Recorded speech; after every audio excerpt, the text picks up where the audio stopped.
Is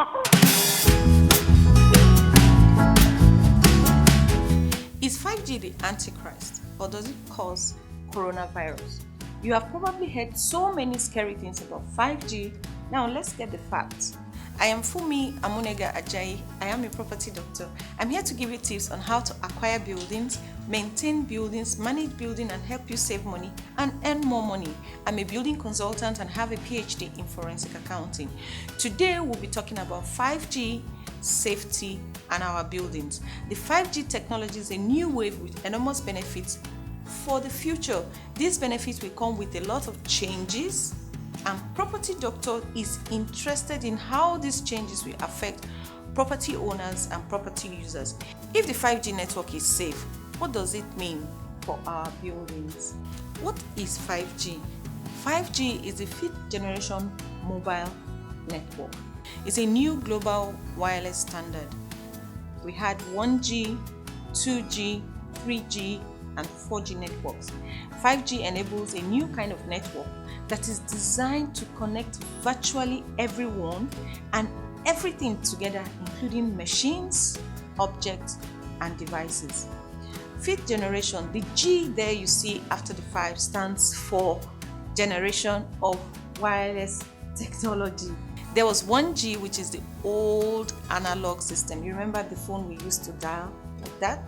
You had the 2G, which is digital, but it was slow and of course faster than the 1G. We also had 3G, which is faster than the 2G, and we had the 3G HSPA, which is also very fast. HSPA means high speed packet access. We also had 4G and 4G LTE. 4G LTE is very, very fast. LTE means long-term evolution. And now here comes the 5G, the controversial 5G. Although not all countries are using it now, but some are already embracing it. Nigeria is not using it at the moment. So 5G and the safety of our buildings. Want to know if our buildings and its users are safe with this technology? Stay tuned.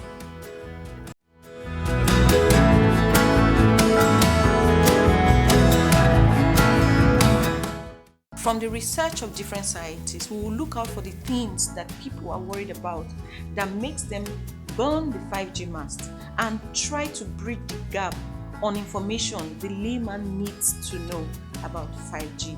We understand that people are concerned and worried about radiation and ionization. So what is radiation? Radiation is the emission of electromagnetic waves or moving subatomic particles, especially the high energy particles which cause ionization. Ionization occurs when sufficiently energetic charged particles or radiant energy travels through gases, liquids, or solids. Charged particles such as alpha particles, electrons from radioactive materials cause extensive ionization along their paths. This is science. Experts say that the radiation is non-ionizing. When we say the radiation is non-ionizing, what does it mean? It means that the electromagnetic radiation that does not carry enough energy per quantum, that is the photon energy, to ionize atoms or molecules. So it is safe. That's the long and short of the story. So examples of non-ionizing radiation, which we already know, are visible infrared radiation, ultraviolet light, microwaves. We use that in our homes. Radio waves, we have radios around us, the radio frequency energy, even from our cell phones.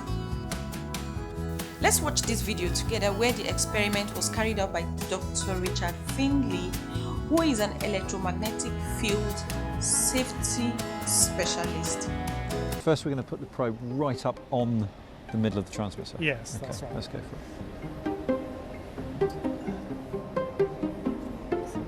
Middle, come up down. And your maximum reading was? 550. 551.6%. So basically, if you were to strap yourself to that transmitter, 3 meters up there, you'd be getting 5 times the guidelines. Yes, you'd be overexposed. Okay, but no one's going to do that. No. Okay, so shall we go over there, which is, what would you say, there's 2 or 3 meters in that direction, and see how the signal drops off? Yeah.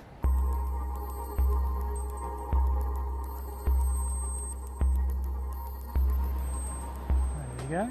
Oh wow, 14.5. So even over that distance, we've gone down by a factor of what is that? That's 50, more than 50 times? 550 down to 14.5. Okay, so down to less than a fifth of the government safety guidelines. yes.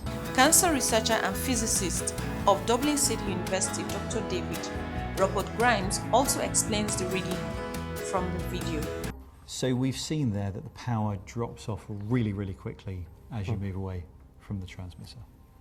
Absolutely, and that's what you'd expect. As you get further and further away from a source of light, which of course radio frequency really is, even if we can't see it, the drop-off is really, really rapid. And by the time you're even an appreciable distance away from any kind of transmitter, it's way more likely that your phone itself is going to be emitting a lot more than any of these transmitters are. Do you think one of the worries about 5G is that there's talk of using higher frequency radio waves? I think absolutely. I think people have an intuitive understanding that higher frequency is higher energy. But I think what people really need to be aware of is that this kind of radiation is still very, very non-ionizing. What that means is it doesn't have the fundamental energy to liberate an electron and cause damage. If you want to cause, say, cancers and things like that, you typically need to cause that kind of DNA damage. And the new 5G spectrum is very low energy. It's much lower energy than, say, visible light. But more than that, the biophysics itself, the mechanics of how you might develop a cancer or something, we know that this kind of radiation is non-ionizing. It cannot cause the level of DNA damage that you typically expect or need to cause a cancer. And so for that reason, the combination of epidemiological evidence and biophysical evidence, we don't have any current cause for concern. That being said, it's always good to observe and keep an eye on trends to see what might emerge, but we don't expect anything will. So there you go, some real science which I hope has helped you to understand how safe 5G signals are. And just for extra information, we're now taking a reading at head level here on the roof, right next to the 5G transmitter, and the number is kind of bouncing around the 2% mark. So even if you're walking on a rooftop next to a 5G transmitter as we are, you're still 50 times below the recommended safety level.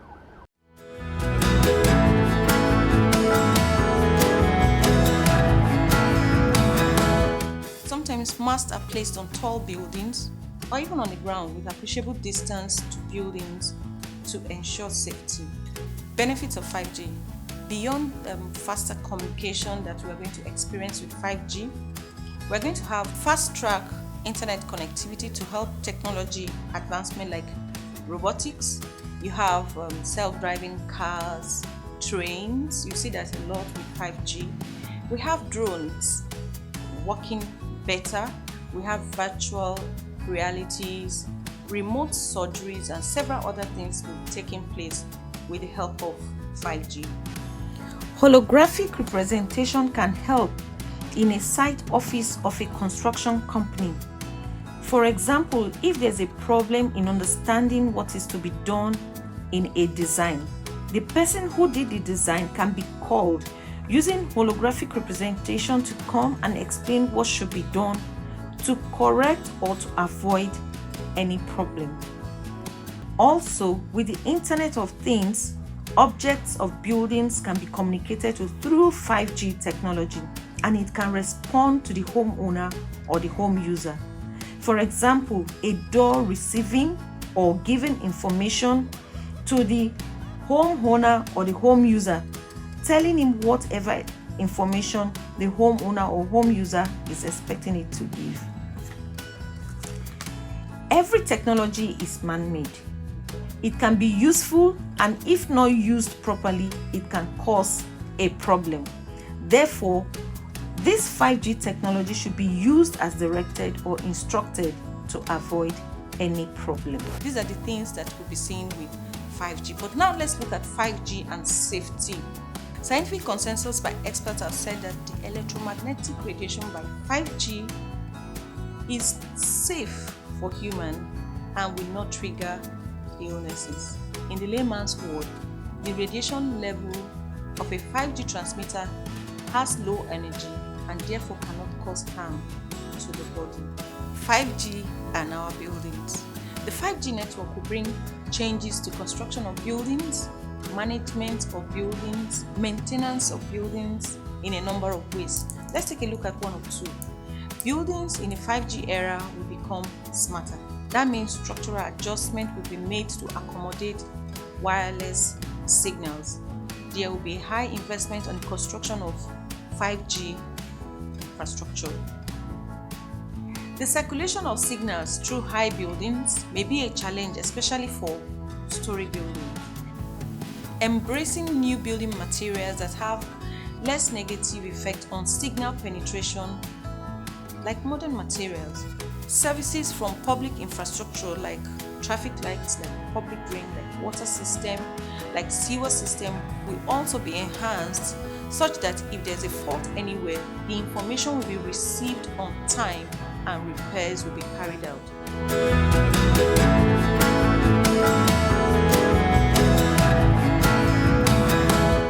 Thank you for watching this video. I hope you have learned one or two things from this video, and thank you for subscribing to our YouTube channel. For those of you who have subscribed to our YouTube channel, we say a big thank you to you again.